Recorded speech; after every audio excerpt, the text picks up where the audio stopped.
अस्सलाम वालेकुम सर, क्या मेरी आवाज़ आ रही है आपको? जी बच्चे, आपकी आवाज आ रही है। ओके सर, 1 मिनट हम स्टार्ट करते हैं अभी।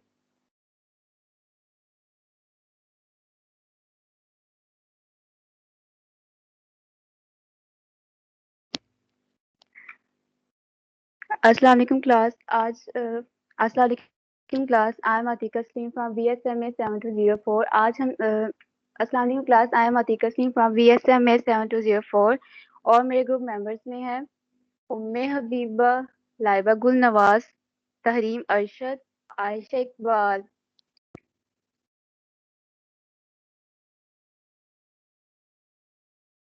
आज हम स्पेशल रिलेटिविटी की क्लास में zero response particle and photons per बात करेंगे।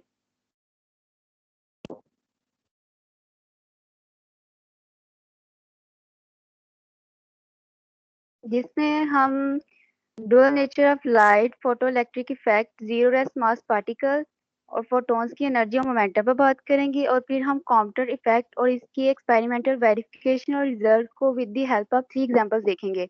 और लास्ट पर हम अपनी प्रेजेंटेशन को समराइज करेंगे। हमारी प्रेजेंटेशन का टॉपिक ही खुद इस बात की वजाहत कर रहा है कि आज की क्लास में ऐसे पार्टिकल्स को जेर बहस लाया जाएगा जिनका मास 0 होता है। सबसे पहले हम बात करते हैं डुअल नेचर ऑफ लाइट पर। हम सब इस बात से तो वाकिफ हैं कि लाइट एक वेव है। क्या आपको पता है कि लाइट पार्टिकल नेचर भी रखती है? 1675 में न्यूटन ने कहा था कि लाइट पार्टिकल से मिलकर बनी है और इसने इन पार्टिकल्स को कॉर्पस्क्यूल्स का नाम दिया गया। लेकिन इसके बाद हाइगन्स आ गए थे, इन्होंने कहा जी लाइट एक वेव है और डबल स्लिट एक्सपेरिमेंट से इस बात को यकीन भी कर लिया गया कि लाइट एक वेव है। अगर मैक्सवेल प्लैंक की बात की जाए, वैसे तो मैक्सवेल प्लैंक अपने इलेक्ट्रोमैग्नेटिक थ्योरी की वजह से जाने जाते हैं, लेकिन इन्होंने लाइट पर रिसर्च की तो इन्होंने इस बात का दावा किया लाइट छोटे छोटे पैकेट्स ऑफ एनर्जी रखती है जिसको क्वांटा, जो कि क्वांटम की जमा है, कहा जाता है। और साथ ही इन्होंने E=hv की इक्वेशन से इस बात की वजाहत की कि क्वांटम की एनर्जी फ्रिक्वेंसी से रिलेट करती है, जिसे हम E=एनर्जी, h हमारे पास प्लैंक्स कांस्टेंट और v हमारे पास फ्रिक्वेंसी होती है। मैक्सवेल के काम को देखते हुए आइंस्टाइन ने एक एक्सपेरिमेंट किया जिससे बुनियाद डाली कि लाइट एक पार्टिकल भी है।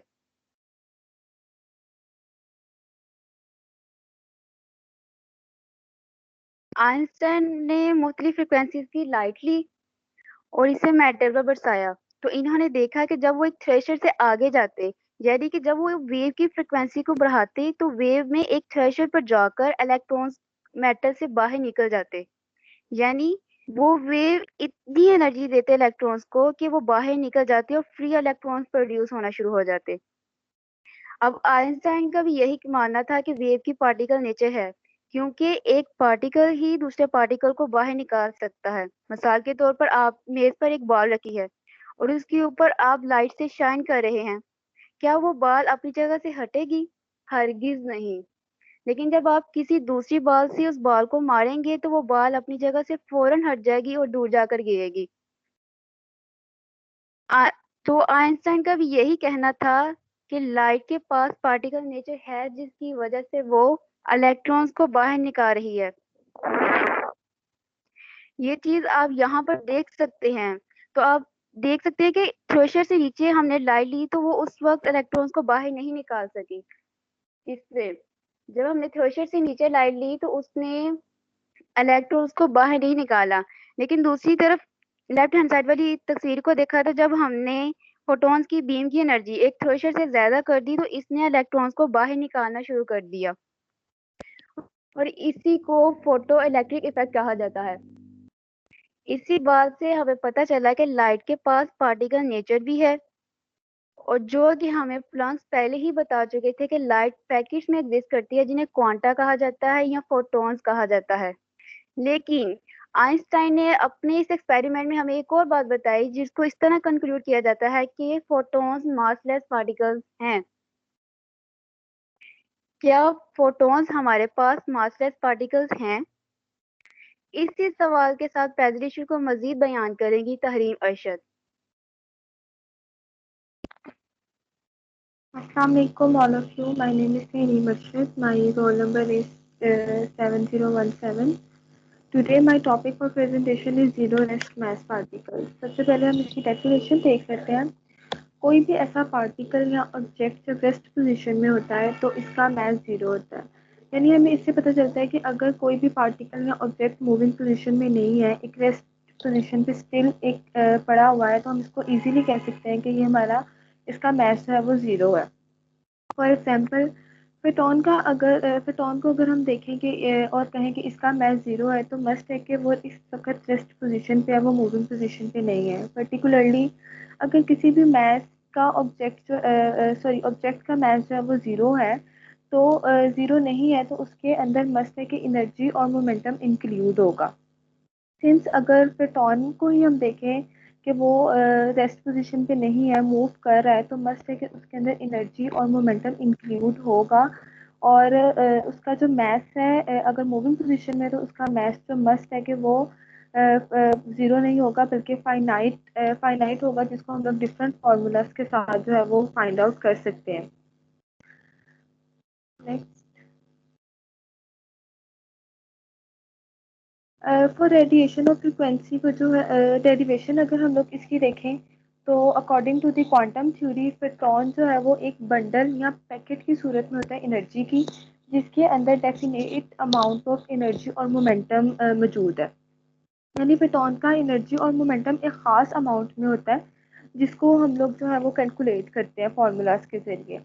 रेडिएशन और फ्रिक्वेंसी को हम न्यू से रिप्रेजेंट करते हैं। वेवलेंथ ऑफ एनर्जी को जो है हम लोग लैम्डा से रिप्रेजेंट करते हैं। अगर हम लोग एनर्जी ऑफ फोटॉन देखें अंडर फ्रिक्वेंसी और लैम्डा के, तो वो हमारे पास फार्मूला होता है E equal to H nu. यहाँ पे E जो है हमारे पास वो एनर्जी है, एच प्लैंक कांस्टेंट है, और जो फ्रीक्वेंसी हम लोग न्यू से रिप्रेजेंट कर रहे हैं उसको हम लोग फ्रीक्वेंसी कहेंगे। अब हमें पता है कि न्यू जो है वो इक्वल टू होता है सी ओवर लेमडा। सी यानी स्पीड ऑफ लाइट, जिसकी वैल्यू हमारे पास कांस्टेंट है, और लेमडा जो है वो वेवलेंथ है। तो हम लोग इस न्यू की जगह जब हम लोग इसकी speed of light divided by nu lambda put करेंगे, तो हमारे पास एनर्जी ऑफ फोटॉन आता है energy equal to H C divided by lambda. इसी तरह अगर हम लोग मोमेंटम ऑफ फोटॉन को कैलकुलेट करें, उसका फॉर्मूला अगर हम लोगों ने कैलकुलेट करना है, तो वो किस तरह होगा, momentum equal to Planck constant multiply nu divided by speed of light. अब हमारे पास लेमडा की वैल्यू होती है speed of light divided by nu, लेकिन अब क्योंकि लेमडा यहाँ पे डिवाइड हो रहा है, तो हम लोग इसको वन ओवर लेमडा की वैल्यू हमारे पास आएगी nu divided by speed of light. तो मोमेंटम ऑफ फोटॉन हमारे पास हो जाएगा P equal to H over lambda. Again उसी तरह h जो है वो प्लैंक कांस्टेंट है, c स्पीड ऑफ लाइट और रेडिएशन है, जिसकी वैल्यू हमारे पास कांस्टेंट होती है 3 मल्टीप्लाई 10⁻8 ms-1। अब हमें पता है कि फोटॉन जो है पार्टिकल रेस्ट पे है, तो इसका मस्ट है कि इसका मास जीरो होगा।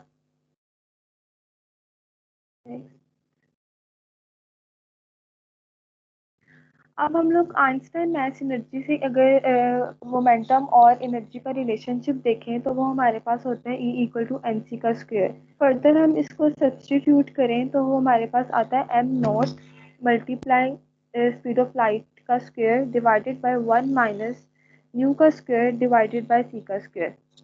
अब हमारे पास यहाँ पे एम नोट जो है वो हम लोग कंसीडर कर रहे हैं मास ऑफ फोटॉन, जिसका रेस्ट पे है और उसका मास जीरो है, तो इस वजह से हम लोग यहाँ पे एम नोट पे इसको रिप्रेजेंट कर रहे हैं।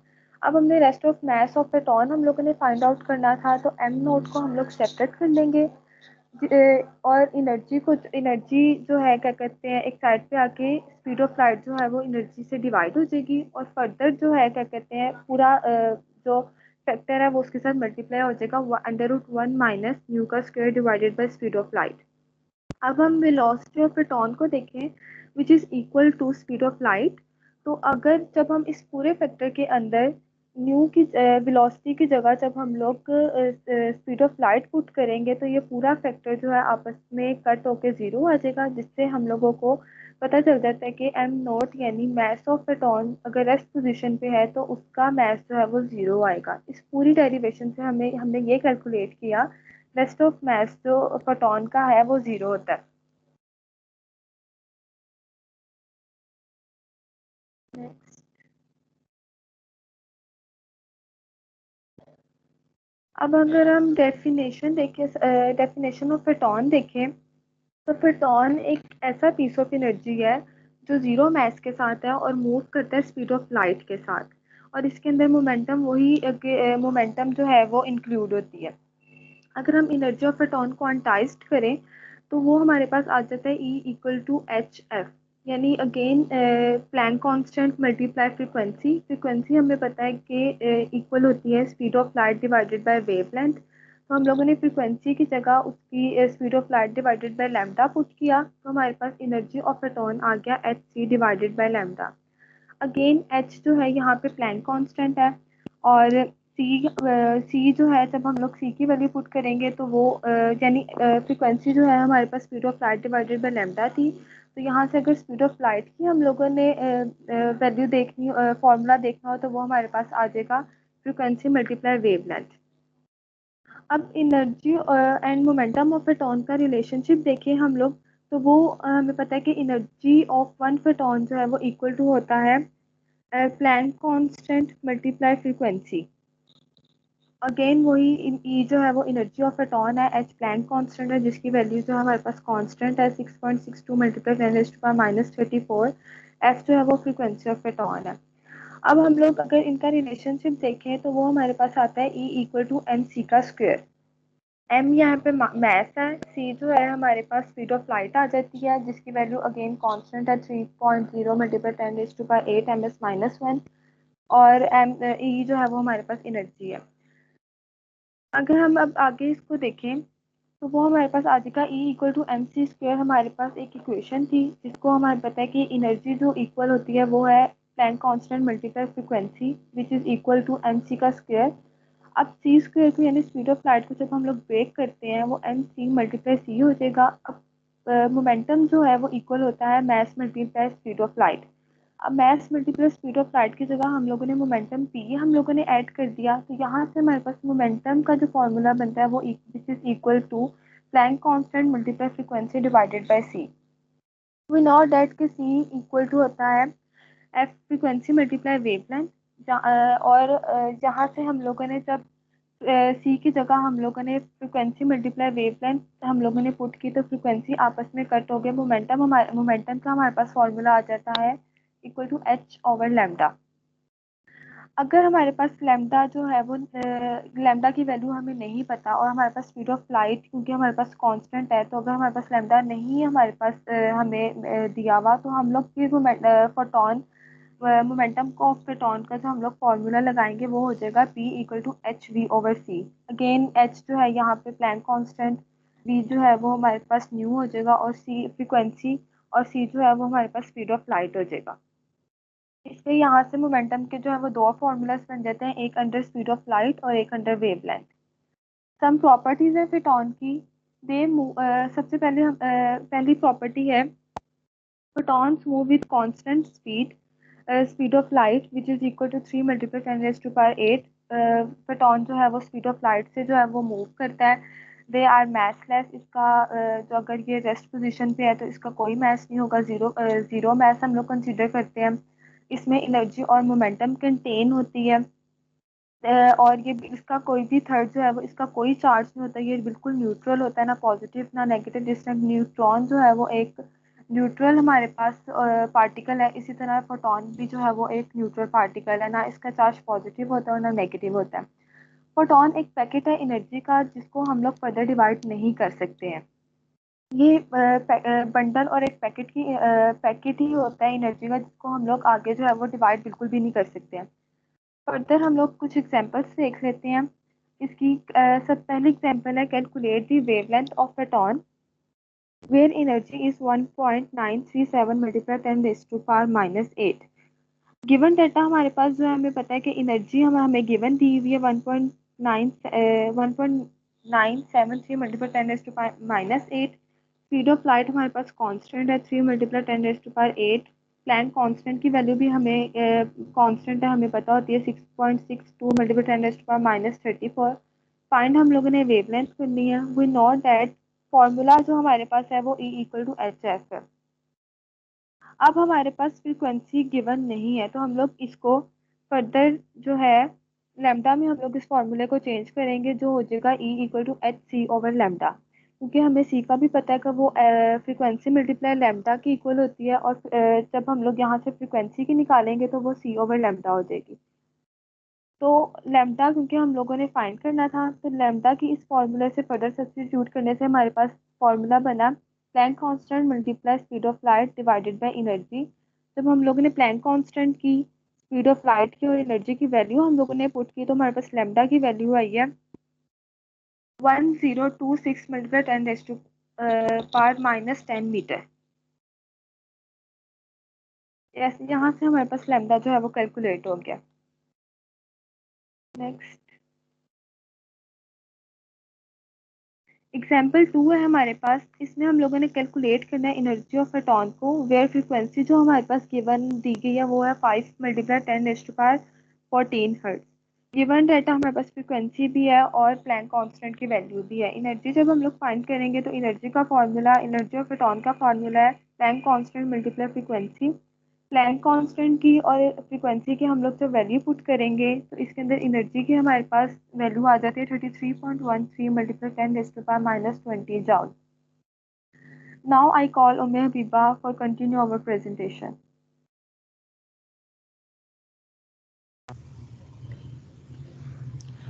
Assalamualaikum to everyone. My name is Ummi Habiba, roll number 8, and my presentation topic is Compton effect and its derivation for Compton shift formula. सबसे पहले मैं इसका इंट्रोडक्शन बताऊंगी कि कॉम्पटन ने ये किस बेस पे एक्सपेरिमेंट परफॉर्म किया था। अगर मैं पहले इसकी थोड़ी सी हिस्ट्री की बात करूं तो कॉम्पटन जो है वो 19th सेंचुरी के साइंटिस्ट थे, ठीक है। और इससे पहले न्यूटन ने जब थ्योरी दी थी अपनी, उसमें उन्होंने ये कहा था कि लाइट जो है वो एक पार्टिकल की तरह बिहेव करता है। उसके बाद हाइगन्स आए, उन्होंने वेव प्रोपगेशन थ्योरी की बात की। उन्होंने कहा कि लाइट जो है वो वेव की तरह भी बिहेव करती है। तो इस बात से इंस्पायर होकर डी ब्रोगली साइंटिस्ट जो थे, उन्होंने एक हाइपोथेसिस दिया। उन्होंने कहा कि लाइट एज अ पार्टिकल और वेव दोनों की तरह बिहेव कर सकता है। और इस चीज़ को जिन्होंने अपने एक्सपेरिमेंट से वेरीफाई किया, इस कॉन्सेप्ट को कि लाइट जो है वो पार्टिकल की तरह बिहेव करता है, तो इसी को उन्होंने कॉम्पटन इफेक्ट का नाम दिया। अगर मैं यहाँ पे इसकी इम्पोर्टेंस की बात करूँ तो जब हमारी वर्ल्ड वार 2 हुई थी, उस दौरान जो न्यूक्लियर बॉम्ब की डेवलपमेंट थी या जो फर्स्ट एटॉमिक बॉम्ब बना था, उसमें सबसे ज़्यादा इम्पोर्टेंट रोल कॉम्पटन इफेक्ट का ही प्ले हुआ था। और यहाँ पे आइंस्टाइन ने तब कहा था कि जो एनर्जी है वो एक क्वांटाइज्ड फॉर्म में होती है।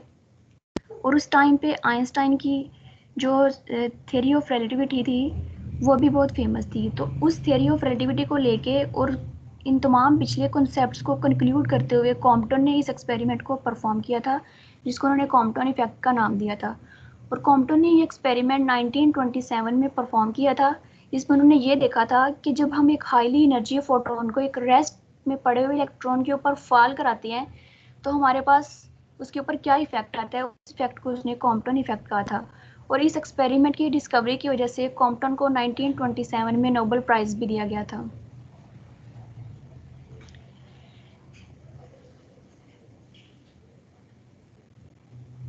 नेक्स्ट अगर मैं कॉम्पटन इफेक्ट की डेफिनेशन की बात करूं तो यहाँ पे उन्होंने एक फोटोन लिया था जो कि एक हाई एनर्जी फोटोन था। एक हाईली एनर्जी फोटोन को जब एक रेस्ट पे पड़े इलेक्ट्रॉन के ऊपर फॉल कराया जाता है तो उसकी एनर्जी जो है वो कोलाइड होने के बाद चेंज हो जाती है और वो एंगल फाई के साथ किसी और डायरेक्शन में मूव कर जाता है।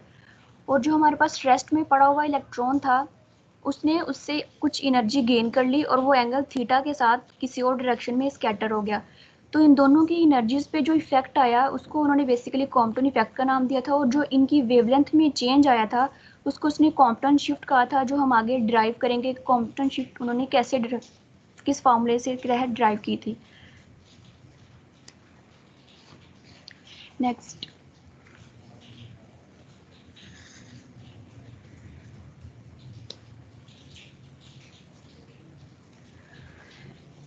उन्होंने इस एक्सपेरिमेंट को परफॉर्म करते हुए कॉम्पटन शिफ्ट की वैल्यू के लिए कुछ एजम्पशन दी थी कि जब हम एक्सपेरिमेंट को करेंगे तो उसके लिए जो हमारा टारगेट मटेरियल है उसमें जो भी इलेक्ट्रॉन होगा वो हमारे पास फ्री होना चाहिए और रेस्ट पे पड़ना चाहिए बिफोर कोलिजन, और इसके ऊपर law of conservation and energy जो है वो होल्ड करने चाहिए, और इनकी कोलिजन जो है वो रिलेटिविस्टिक होनी चाहिए।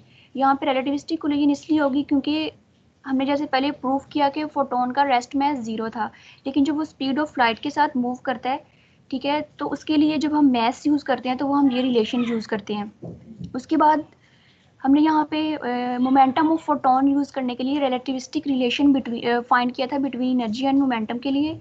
तो वो हमारे पास था E² is equal to m0 c² c⁴ plus p² into c²। तो यहाँ पे चूंकि हमें पता है कि जब फोटोन रेस्ट पे था तो उसका मैस 0 था, यहाँ पे हम m0 की वैल्यू 0 पुट कर दी तो हमारे पास E² is equal to p² c² relation आ गया। यहाँ से हमने मोमेंटम की वैल्यू फाइंड कर ली E/c। तो E हमें पहले पता है कि एनर्जी ऑफ फोटोन क्या होती है h/nu, तो हम यहाँ पे पुट करेंगे तो हमारे पास मोमेंटम ऑफ फोटोन आ जाएगा h/nu डिवाइडेड बाय c, जो कि हम आगे इसको यूज़ करेंगे अपने कॉम्पटन शिफ्ट के फॉर्मूले को प्रूव करने के लिए।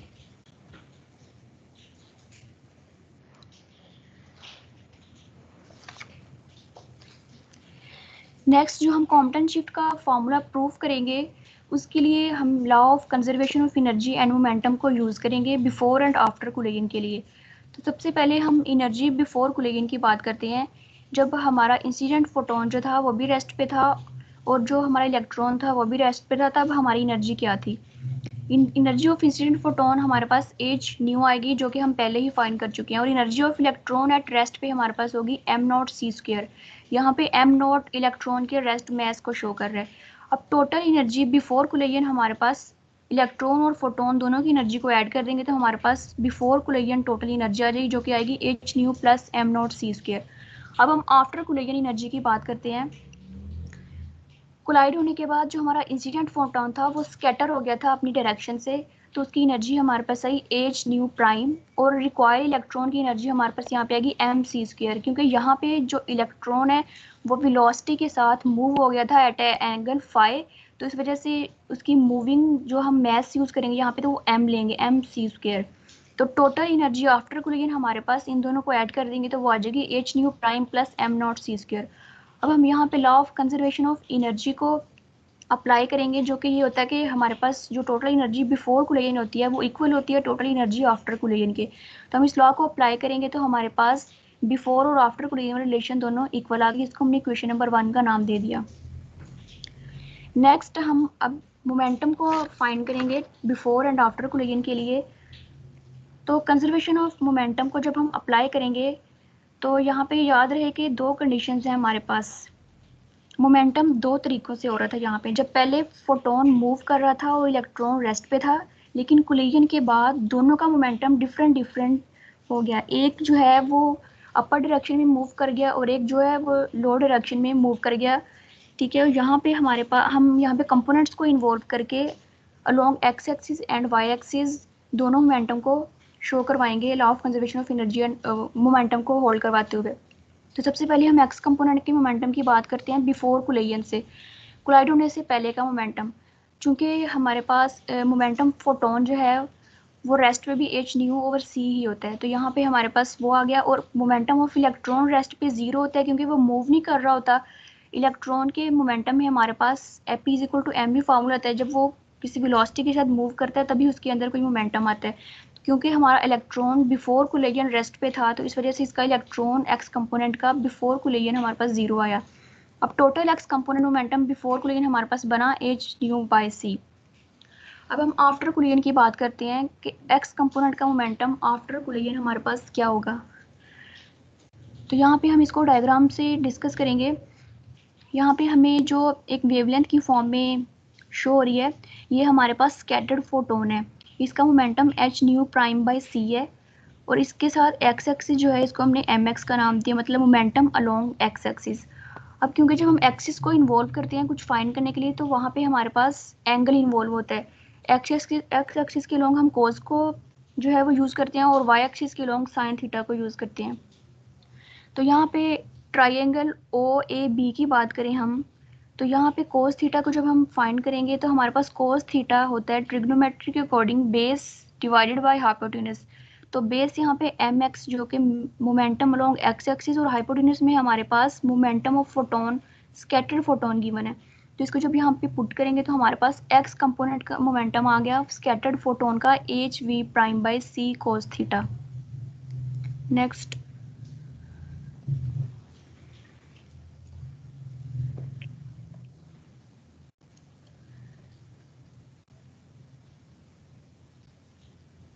अब हम एक्स कंपोनेंट का मोमेंटम फाइंड करेंगे रिक्वायर्ड इलेक्ट्रॉन का, जो इलेक्ट्रॉन अपनी रेस्ट पोजीशन से स्कैटर हो गया था विद वेलोसिटी v के साथ। तो यहाँ पे अब हम ट्राइंगल जो यूज़ करेंगे वो यूज़ करेंगे ओ बी एंड सी। तो यहाँ पे कॉस फाई, क्योंकि यहाँ पे एंगल फाई इंक्लूड हो गया हमारे पास रिक्वायर्ड इलेक्ट्रॉन का, तो ये हमारे पास बेस ओवर हाइपोटेन्यूज करेंगे तो M X divided by M V हो गया। तो यहाँ पे हमारे पास मोमेंटम आ गया long x component required electron का एम वी कॉस फाई। अब हम इलेक्ट्रॉन और फोटोन दोनों के मोमेंटम को ऐड करेंगे आफ्टर कोलिजन के, तो हमारे पास H V prime cos theta plus M V cos phi ये रिलेशन आ गया।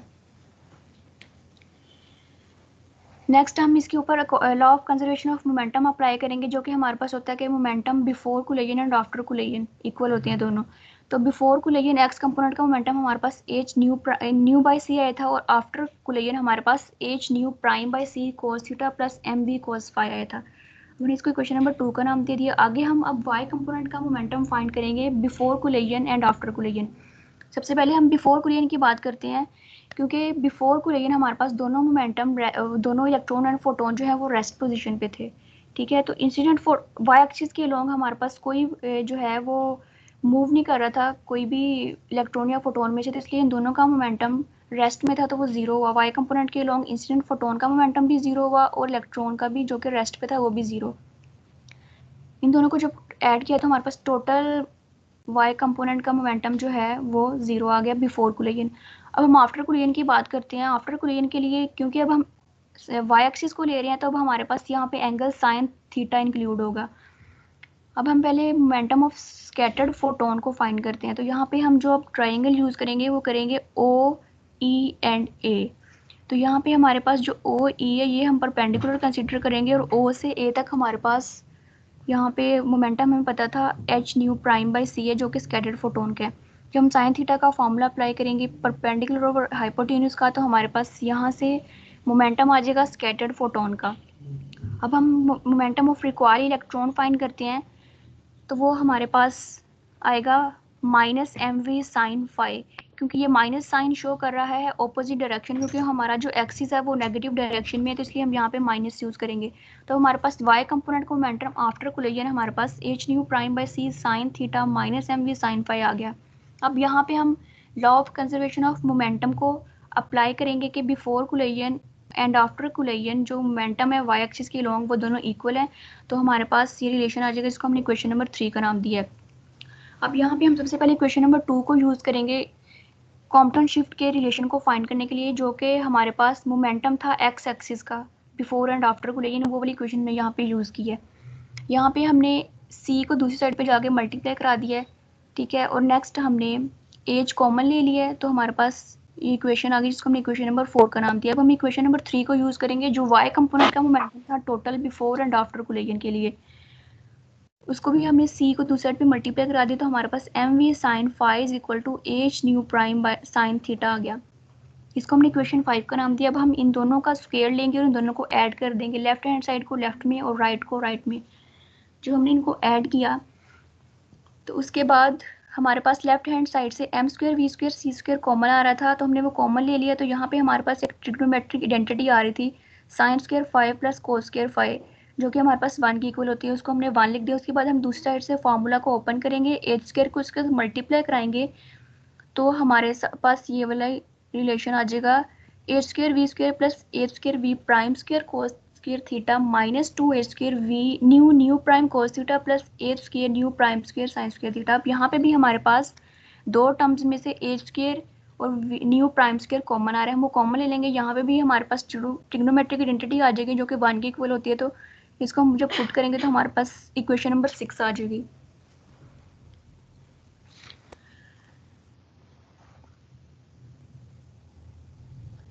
नेक्स्ट हम अब जो हमने law of conservation of energy apply किया था, अब हम यहाँ पे वो वाला रिलेशन यूज़ करेंगे। वो वाला रिलेशन यूज़ किया तो हमने यहाँ पे एच को कॉमन ले लिया, न्यू माइनस न्यू प्राइम आ गया। अब हम इसकी भी बोथ साइड्स पे स्क्वायर लेंगे तो हमारे पास इक्वेशन नंबर 7 आ जाएगी उनके स्क्वायर को ओपन करके। अब हमने जो पीछे इक्वेशन नंबर 6 फाइंड की थी उसको इस इक्वेशन नंबर 7 से माइनस कर देंगे। लेफ्ट को लेफ्ट हैंड साइड से माइनस कर देंगे और राइट को राइट हैंड साइड से। जब हम माइनस करेंगे तो यहाँ पे हमारे पास 4 फैक्टर्स की कटिंग हो जाएगी, तो जो हमारे बच्चे का लेफ्ट राइट हैंड साइड पे वो बचेगा M naught C four minus 2h square nu prime plus 2h M naught C square nu minus nu prime plus 2h square nu prime cos theta. और लेफ्ट हैंड साइड से हमने M square सी power 4 को common ले लिया जो कि 1 minus V square over C square बच गया हमारे पास। अब चूंकि हमने पहले बात की थी कि हमारी इक्वेशन जो है वो रिलेटिविस्टिक थी, तो यहाँ पे इसलिए हम रिलेटिविस्टिक रिलेशन यूज़ करेंगे मैथ्स का, जो कि हमारे पास होता है M naught over under 1 minus V square over C square. अब हम लेफ्ट हैंड साइड पे एम की जगह पे ये वाला रिलेशन पुट कर देंगे तो यहाँ से हमारे पास कटिंग हो जाएगी इसकी, ठीक है। और जो लेफ्ट राइट हैंड साइड है उसको हम इधर ले आएंगे, उसमें से जो 2h M naught C square nu minus nu prime है वो दूसरी साइड पे रहेगा।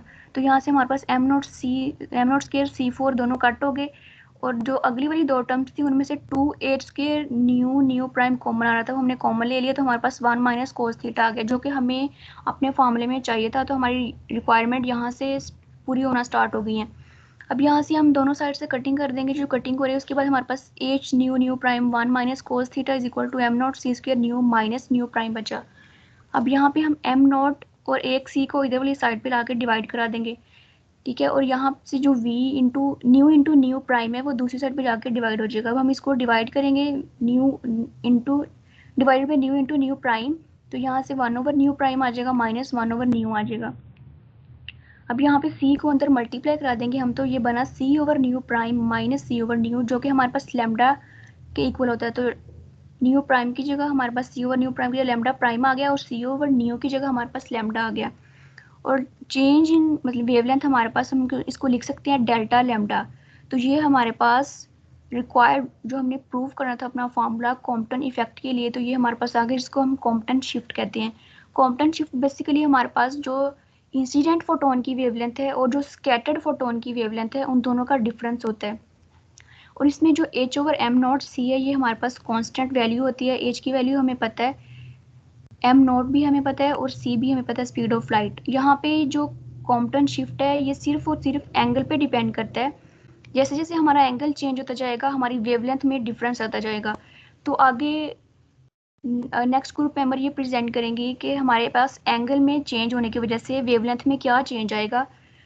Now I would like to invite Laiba Gul Namaz to proceed this presentation.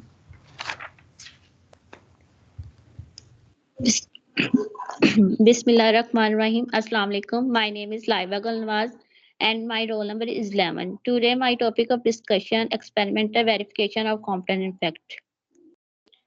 1923 में कॉम्पटन ने एक फिनोमेना देखी। उन्होंने देखा कि जब किसी हाइलाइटिक एनर्जी फोटोन को किसी भी लाइट एलिमेंट जैसे इलेक्ट्रॉन लाइट एलिमेंट के ऊपर इंसिडेंट कराया जाता है तो उन दोनों के दरमियान में स्कैटरिंग होती है और स्कैटर फोटोन की वेवलेंथ जो इंसिडेंट फोटोन की वेवलेंथ है उससे ज्यादा हो जाती है या फिर आपकी जो स्कैटर फोटोन की एनर्जी है वो कम हो जाती है as compare to incident photon की एनर्जी। तो 1923 में कॉम्पटन ने ये एक्सपेरिमेंट ऑब्जर्व भी किया, फिर उससे वेवलेंथ भी निकाली कि कितनी वेवलेंथ में चेंज होगा फोटोन के और साथ में एक्सपेरिमेंटल वेरीफाई भी किया। तो देखते हैं हमारे पास कंस्ट्रक्शन। कॉम्पटन ने एक्सपेरिमेंट को परफॉर्म करने के लिए एक एक्सरे ट्यूब ली थी जिसमें से एक्सरे निकल रही थी और उसके सामने दो स्लिट्स रखी थी S1 एंड S2 और उसके आगे उसने कार्बन टारगेट लिया, कार्बन ग्रेफाइट का, जिसके ऊपर वो एक्सरे को फॉल करवा रहा था और उसके बाद जो एक्सरे कॉम्पटन इंसिडेंट करवाई थी कार्बन एटम के ऊपर, जब वो वहां से स्कैटर हुई तो कॉम्पटन ने डिफरेंट एंगल पे चेक करने के लिए ब्रैग का एक्सरे स्पेक्ट्रोमीटर यूज किया। नेक्स्ट,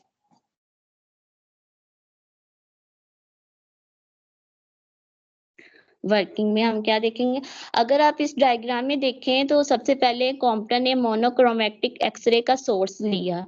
एक्सरे जिससे प्रोड्यूस होती है हाई एटॉमिक नंबर के टारगेट के ऊपर जब फोटॉन स्ट्राइक करते हैं तो एक्सरे प्रोड्यूस होती है। तो उन एक्सरे को कॉम्पटन ने सिंगल वेवलेंथ की एक्सरे ली, तो उनको स्लिट से पास करवाकर एक ग्रेफाइट के ऊपर डाला।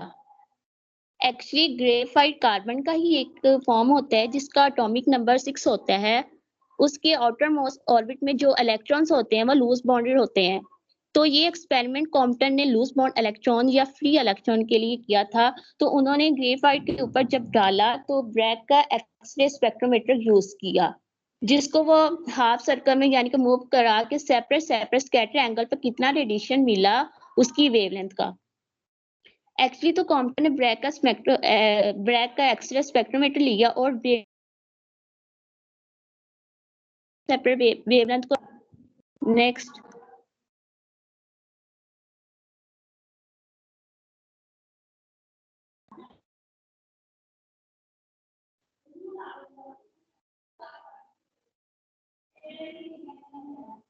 Atika experimental result. उन्होंने रिलेटिव इंटेंसिटी और वेवलेंथ के दरमियान में ग्राफ प्लॉट किया। तो उन्होंने देखा कि जब थीटा हमारे पास 0 डिग्री एंगल पे था, 0 डिग्री स्कैटर एंगल पर किसी भी तरह की वेवलेंथ में चेंज नहीं आ रहा था। उसकी वेवलेंथ सेम वैसी ही थी जैसे कि हमारे इंसिडेंट एक्सरे को जब हम फाल करवा रहे थे अपने टारगेट मटेरियल के ऊपर। तो आप देखेंगे डायग्राम में तो हमारे पास कोई वेवलेंथ में चेंज नहीं आया। तो फिर हमने जब कैलकुलेशन इसकी की कॉम्पटन शिफ्ट फॉर्मूले से, जब हमने थीटा 0 डिग्री लिया तो हमारे पास वेवलेंथ में कोई चेंज नहीं आया। आप देख सकते हैं कैलकुलेशन में। Next,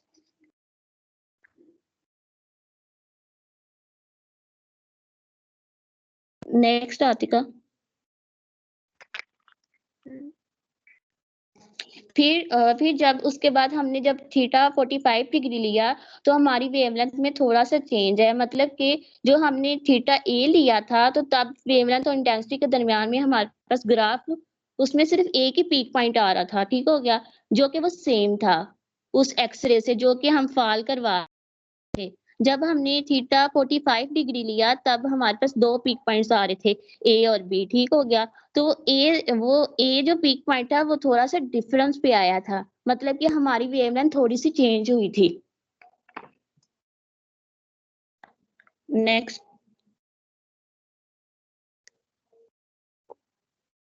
next Atika calculation. जब हम थीटा 45 डिग्री लिया तो हमारे पास जब हमने कॉम्पटन शिफ्ट में फॉर्मूला अप्लाई किया, थीटा जब हमने 45 डिग्री लिया तो हमारे पास वेवलेंथ क्या आई, 0.007 एंगस्ट्रॉम आई। तो हमारे पास वेवलेंथ थोड़ी सी चेंज आई।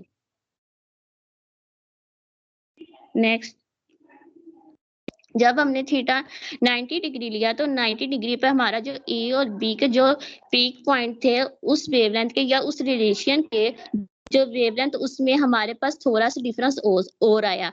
देखें अब हमने थीटा 90 लिया तो कोस 90 हमारे पास 0 होता है, तो हमारे पास लैम्डा की वैल्यू क्या आई वेवलेंथ की, 0.036 एंगस्ट्रॉम आई। नेक्स्ट, 80 डिग्री लिया तो उसमें जो हमारी वेवलेंथ की जो पीक पॉइंट्स थे ए और बी उनके दरमियान जब 45 और 90 डिग्री से भी हमारे पास ज्यादा डिफरेंस आया। तो ये कैलकुलेशन में भी देखें जब हमने थीटा 180 लिया तो हमारे पास वेवलेंथ 0.0472 एंगस्ट्रॉम आई। तो ये मैक्सिमम कंडीशन है कॉम्पटन शिफ्ट की, ये भी कह सकते हैं हम। जैसे इससे हमें ये पता चला जैसे जैसे हम थीटा इंक्रीज होगा वैसे वैसे हमारे पास लैम्डा भी इंक्रीज होगा। इसी तरह कॉम्पटन ने एक्सपेरिमेंट ग्रेफाइट का टारगेट लेकर फोटोन एक्सरे को लेकर वेवलेंथ में चेंज देखा और एक्सपेरिमेंटल वेरीफाई भी किया, जो उन्होंने फॉर्मूला प्रेडिक्ट किया था वो बिल्कुल सही है। आगे हमारे पास है कंपोनेंट्स। जब हम हाई फ्रिक्वेंसी की मोनोक्रोमेटिक रेडिएशन की बीम को अपने टारगेट के ऊपर फॉल करवाते हैं हो जाते हैं। ए फर्स्ट हमारे पास कंपोनेंट है।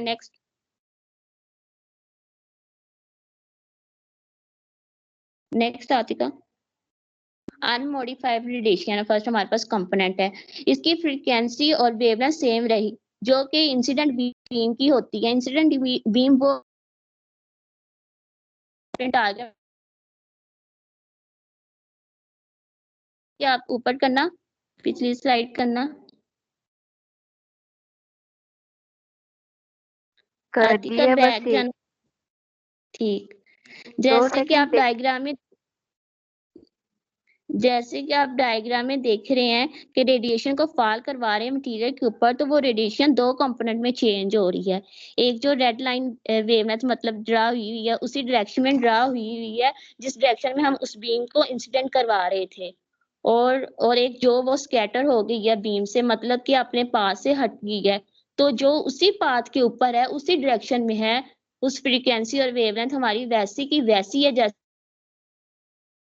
उसमें कुछ चेंज नहीं आया, क्योंकि वहां पे थीटा एंगल बन रहा था हमारे एक्सिस के साथ, तो थीटा एंगल हमारे पास 0 हुआ।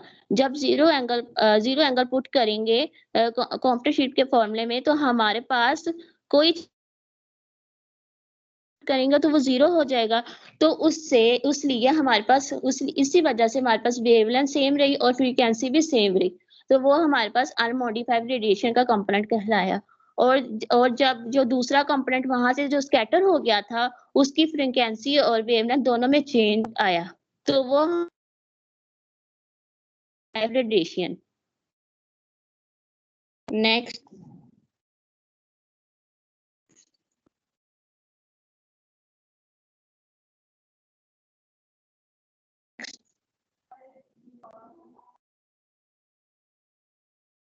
नेक्स्ट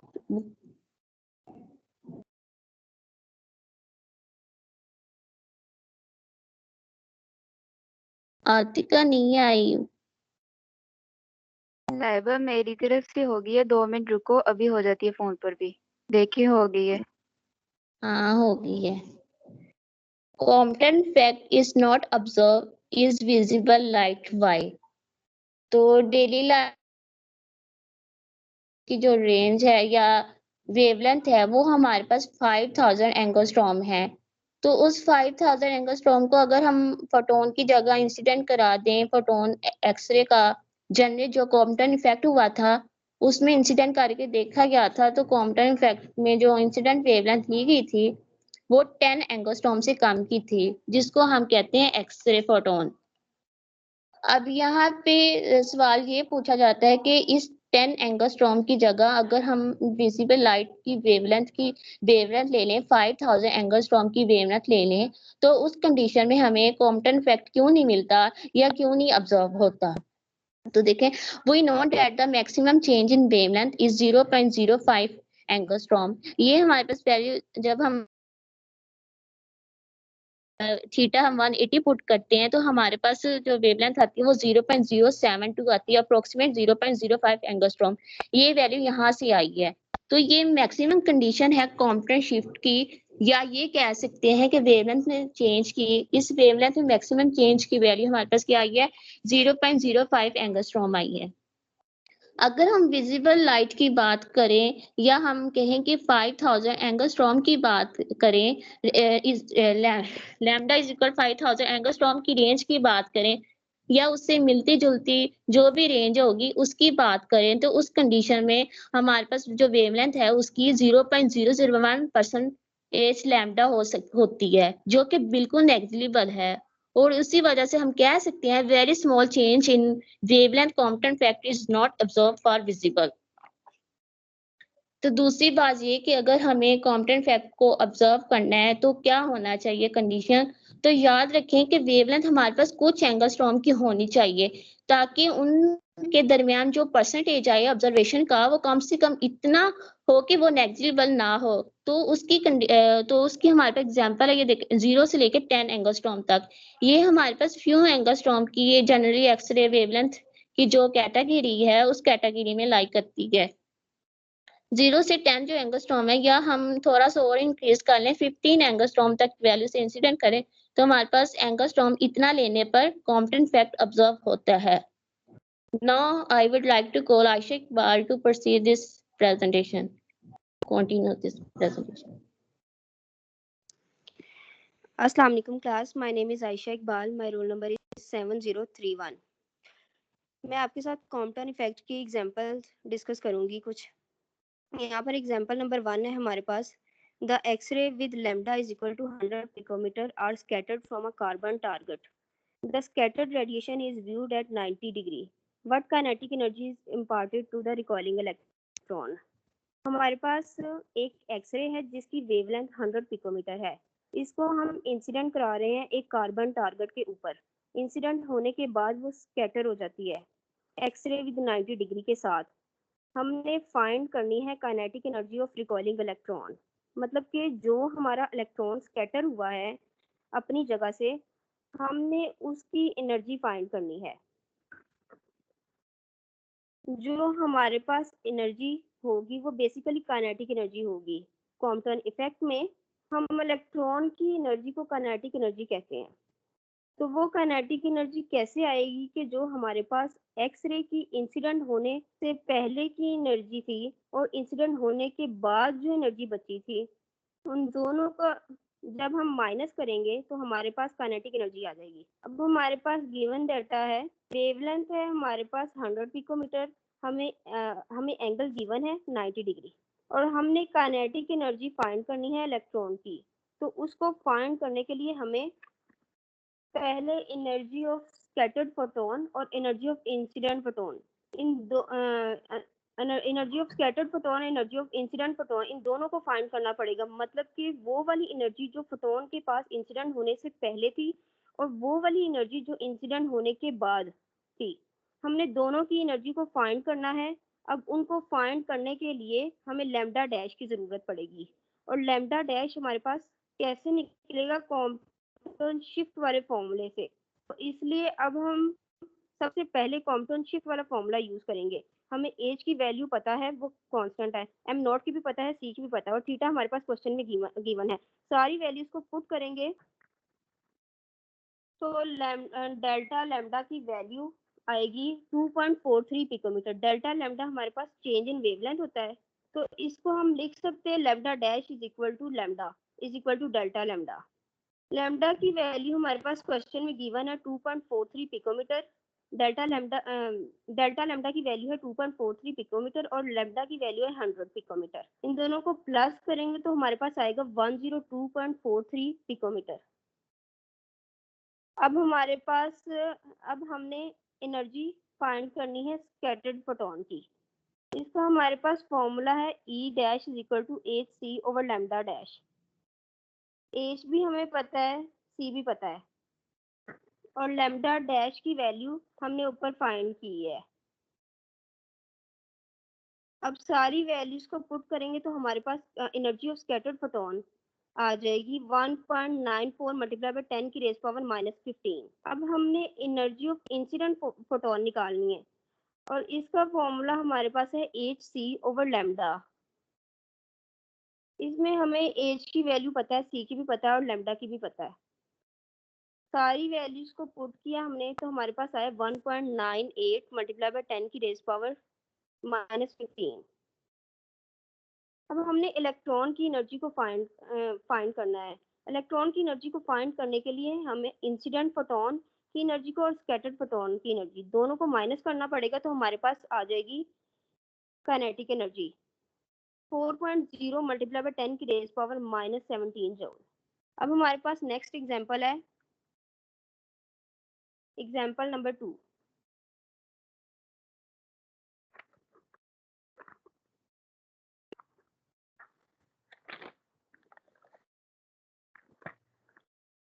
Example number 2 है, photon of wavelength 2.17 picometer are incident on free electron.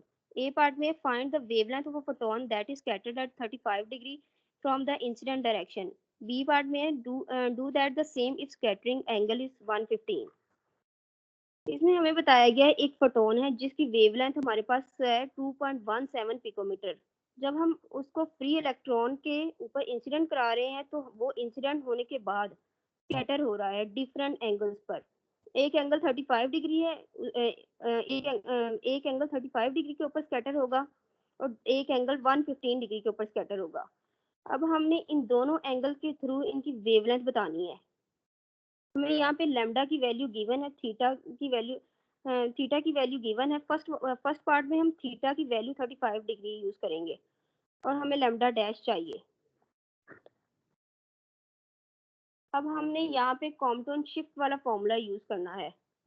यहाँ हमारे पास एच कांस्टेंट है, एम नॉट भी कांस्टेंट है और सी भी कांस्टेंट है। इनकी वैल्यू हमें पता है। थीटा की वैल्यू हमारे पास क्वेश्चन में गिवन है। पुट करेंगे तमाम वैल्यूज को तो डेल्टा लैम्डा की वैल्यू आएगी 0.43 पिकोमीटर।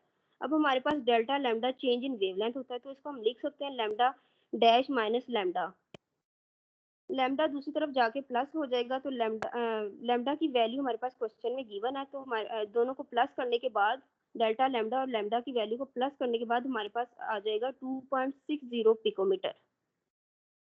हमारे पास बी पार्ट है इसका, इसमें हमें थीटा गिवन है और लैम्डा डैश हमें चाहिए। यहाँ पे हमारे पास वही कॉम्पटन शिफ्ट वाला फॉर्मूला यहाँ पे यूज होगा। तो डेल्टा लैम्डा हमारे पास आ जाएगा 3.45 पिकोमीटर। अब हम डेल्टा लैम्डा को वही पहले की तरह लिख सकते हैं, lambda dash minus lambda is equal to delta lambda wavelength of scattered photon minus wavelength of incident photon. और डेल्टा लैम्डा की वैल्यू हमें पता है 3.45 पिकोमीटर है।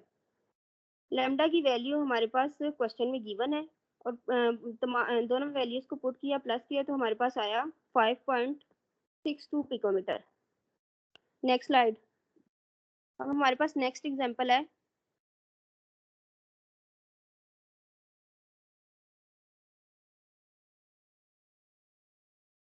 The photon with lambda 0.02 nanometer are incident on free electron. The scattered photon is viewed at 30 degree. Find the angle of recoil electron along y-axis. इसमें हमारे पास एक फोटोन है जिसकी वेवलेंथ 0.02 नैनोमीटर है जो कि इलेक्ट्रॉन के ऊपर इंसिडेंट हो रहा है और इंसिडेंट होने के बाद वो एंगल 30 डिग्री के साथ स्कैटर हो जाता है अपनी डायरेक्शन से। और जिस इलेक्ट्रॉन के ऊपर हमारा फोटोन फॉल कर रहा है वो इलेक्ट्रॉन भी स्कैटर हो गया है और हमने उस स्कैटर इलेक्ट्रॉन का एंगल फाइंड करना है, वो कितने एंगल पे स्कैटर हुआ है। गिवन डाटा में हमें लैम्डा गिवन है और एंगल भी गिवन है। हमने फाई फाइंड करना है इसमें जो हमारे पास स्कैटर इलेक्ट्रॉन का एंगल है, जो एंगल अपनी जगह से शिफ्ट होकर दूसरी डायरेक्शन में मूव कर रहा है। अब हमें फाई चाहिए अलोंग वाई एक्सिस। हमने एंगल फाइंड करना है अलोंग वाई एक्सिस तो वाई एंगल को वाई एक्सिस में फाइंड करने के लिए हमें मोमेंटम की जरूरत पड़ेगी जो कि जिसका फॉर्मूला होता है एम वी।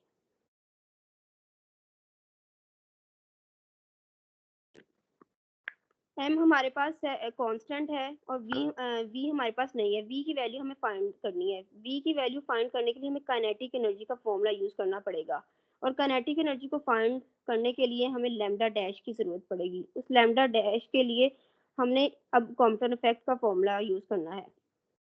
फिर हम लैम्डा डैश को यूज करके अपनी काइनेटिक एनर्जी को फाइंड कर लेंगे और फिर उस काइनेटिक एनर्जी से हम काइनेटिक एनर्जी को यूज करते हुए हम वी फाइंड करेंगे वेलोसिटी और फिर उसी वेलोसिटी से हम एंगल को फाइंड करेंगे। अब सोल्यूशन में की तरफ बढ़ते हैं। सोल्यूशन में हमें कॉम्पटन शिफ्ट का फॉर्मूला यूज करना है। तमाम वैल्यूज को पुट करेंगे तो हमारे पास लैम्डा डैश की वैल्यू आएगी हमारे पास। उसके बाद हमें वेलोसिटी चाहिए और वेलोसिटी के लिए हमें काइनेटिक एनर्जी चाहिए। इसका फॉर्मूला होता है काइनेटिक एनर्जी का E minus E dash, energy of incident photon minus energy of scattered photon. E का फॉर्मूला एच वी है तो यहाँ हमारे पास आ गया H we minus H new dash. New हमारे पास फ्रीक्वेंसी है। इसका फॉर्मूला होता है सी ओवर लैम्डा तो हमारे पास बन गया H C over lambda minus H C over lambda dash. आगे एच और सी दोनों को कॉमन ले लेंगे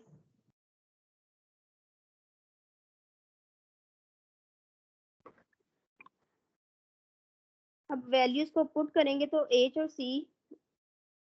सी हमें पता है, लैम्डा हमारे पास गिवन है, लैम्डा डैश की वैल्यू हमने फाइंड करनी थी, लैम्डा डैश की वैल्यू अभी हमने ऊपर फाइंड की थी। कैलकुलेट करने के बाद हमारे पास आया 1.59 मल्टीप्लाई बाय 10 की रेज़ पावर -16। किनेटिक एनर्जी का फॉर्मूला हमारे पास है 1/2 mv²। यहाँ से हम v को फाइंड करने के लिए v को फाइंड करेंगे तो हमारे पास आ जाएगा √2 ke/m। तमाम वैल्यूज को पुट किया, कैलकुलेट करने के बाद हमारे पास वेलोसिटी आ गई 1.86 मल्टीप्लाई 10 की रेज़ पावर 7 में। अब हमने नेक्स्ट स्लाइड कर दो। अब हमने मोमेंटम फाइंड करना है इलेक्ट्रॉन प्रोटॉन दोनों का। पहले मोमेंटम ऑफ प्रोटॉन को डिस्कस कर लेते हैं, क्योंकि मोमेंटम ऑफ इलेक्ट्रॉन में हमें फाई चाहिए, फाई हमारे पास नहीं है, फाई को भी हमने फाइंड करना है, इसलिए हम पहले मोमेंटम ऑफ प्रोटॉन को डिस्कस कर लेते हैं। तो मोमेंटम ऑफ प्रोटॉन का फॉर्मूला है हमारे पास है P = h/λ sin theta. H की वैल्यू भी हमारे पास है, लैम्डा की वैल्यू भी है और थीटा भी हमारे पास है। वैल्यूज को पुट किया, कैलकुलेट करने के बाद हमारे पास आ गई मोमेंटम ऑफ प्रोटॉन की वैल्यू। मोमेंटम ऑफ इलेक्ट्रॉन को अब हम डिस्कस कर लेते हैं। इसका फॉर्मूला होता है mv sin फाई। m की भी वैल्यू हमें पता है और v की भी पता है, लेकिन हमारे पास फाई की वैल्यू नहीं है, इसलिए हमने m और v की वैल्यू पुट की, कैलकुलेट किया तो हमारे पास आया 1.7 मल्टीप्लाई बाय 10 की रेज़ पावर -23 sin फाई। अब हम फाई को फाइंड करने के लिए मोमेंटम ऑफ इलेक्ट्रॉन और मोमेंटम ऑफ फोटोन दोनों की जो इक्वेशन है उनको कंपेयर करेंगे तो हमारे पास फाई की वैल्यू आ जाएगी 73.5 degree. Thank you. No I would like to invite Atika.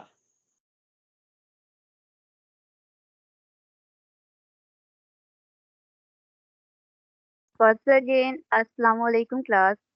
चलो जी, अब हम अपनी प्रेजेंटेशन को समराइज करते हैं। आज की क्लास में हमने फोटो इलेक्ट्रिक एक्सपेरिमेंट से देखा कि लाइट पार्टिकल नेचर भी रखती है, और इसके बाद जहां हमने फोटोन्स के जीरो मास की बात की, वही हमने इस बात की भी वजाहत की कि फोटोन्स के पास मोमेंटम भी होता है। फिर हमने कॉम्पटन इफेक्ट और इसकी एक्सपेरिमेंटल की वेरिफिकेशन की, लेकिन हम सबके पास अभी भी एक वाई है कि हमने एसआर में यानी स्पेशल रिलेटिविटी में फोटॉन्स को क्यों पढ़ा या जीरो डेस मास पार्टिकल्स को क्यों पढ़ा। इस टॉपिक को हम जानते हैं कि फोटॉन्स इलेक्ट्रॉन को मैटर से बाहर निकालते हैं, जिसे फोटो इलेक्ट्रिक एक्सपेरिमेंट के थ्रू हमने देखा। लेकिन फोटॉन्स का मास जीरो होता है, फिर भी इनके पास ये एनर्जी कहाँ से आती है कि वो इलेक्ट्रॉन को मैटर से बाहर निकाल सकें। ये बहुत बड़ी कंफ्यूजन होती है कि फोटॉन्स का मास जीरो है तो इसका मोमेंटम भी जीरो होगा, क्योंकि हम क्लासिकल मैकेनिक्स में रहकर सोच रहे होते हैं। यहाँ पर मैं आपको एक टेबल दिखाना चाहती हूँ जिसमें हम देखेंगे कि हम चीज़ों को किस जाविये से देखते हैं। अगर आप क्लासिकल मैकेनिक्स में हैं तो इसका मतलब ये है कि आप बड़े साइज की चीज़ों को देख रहे हैं जिनकी स्पीड बहुत कम है स्पीड ऑफ लाइट से। लेकिन अगर आप किसी चीज़ की स्पीड ऑफ लाइट के कंपेरेबल है, तो वहाँ पर आप क्लासिकल मैकेनिक्स के फार्मूलाज को इस्तेमाल नहीं करेंगे, बल्कि आप रिलेटिविस्टिक मैकेनिक्स का इस्तेमाल करेंगे।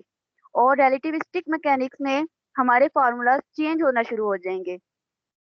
इसी तरीके से अगर आप बहुत छोटे साइज की चीज़ों के बारे में देखना चाहेंगे, तो वहाँ पर आप क्वांटम मैकेनिक्स के कवानीन का इस्तेमाल किया जाएगा। और अगर कोई चीज़ बहुत छोटी है, सब एटॉमिक पार्टिकल की बात कर रहे हैं, तो वहाँ पर और वो स्पीड ऑफ लाइट के कंपेरेबल हो जाती है, तो वहाँ पर आप क्वांटम फील्ड थ्योरी को देखते हैं। जब हम फोटॉन्स की बात करते हैं तो हम समझते हैं कि फोटॉन को हम क्लासिकल मैकेनिक्स के फार्मूलाज के साथ उसका मोमेंटम निकाल सकते हैं, जो कि ठीक नहीं होता। और यही वजह है कि हम फिर रिलेटिविस्टिक मैकेनिक्स और क्वांटम मैकेनिक्स के कवानीन को इस्तेमाल करते हुए फोटॉन्स और उसके मोमेंटम को देखते हैं। ये लास्ट पर लिंक्स अबाउट मैक्सवेल लिखा हुआ है, ये लास्ट पे कुछ लिंक्स हैं, आप लोग इनको कॉपी पेस्ट करके यूट्यूब पर मस्त देखिएगा। मैं सबको रिकमेंड करूंगी कि इन लिंक्स को मस्त देखिएगा, क्योंकि इन लिंक्स को देखने के बाद आप इस बात का अंदाजा लगा सकेंगे मैक्सवेल के आइडियाज स्पेशल रिलेटिविटी में कितनी अहमियत रखते हैं। और ये कहना वजह है कि मैक्सवेल के आइडियाज इनके कंसेप्ट से ही स्पेशल रिलेटिविटी की बुनियाद बनी, क्योंकि आइंस्टाइन का खुद भी कहना था, I stand on the shoulder of James Clerk Maxwell. इसी के साथ हमारी प्रेजेंटेशन का एंड होता है। Thanks to all of you guys for your attention. अल्लाह हाफिज। थैंक यू बच्चे, थैंक यू। माशाल्लाह काफ़ी अच्छी प्रेजेंटेशन थी। जिस तरह से आप लोगों ने प्रिपेयर की थी प्रेजेंट भी आप लोगों ने वैसे ही किया, तो that was very well organised and well presented and well prepared as well. तो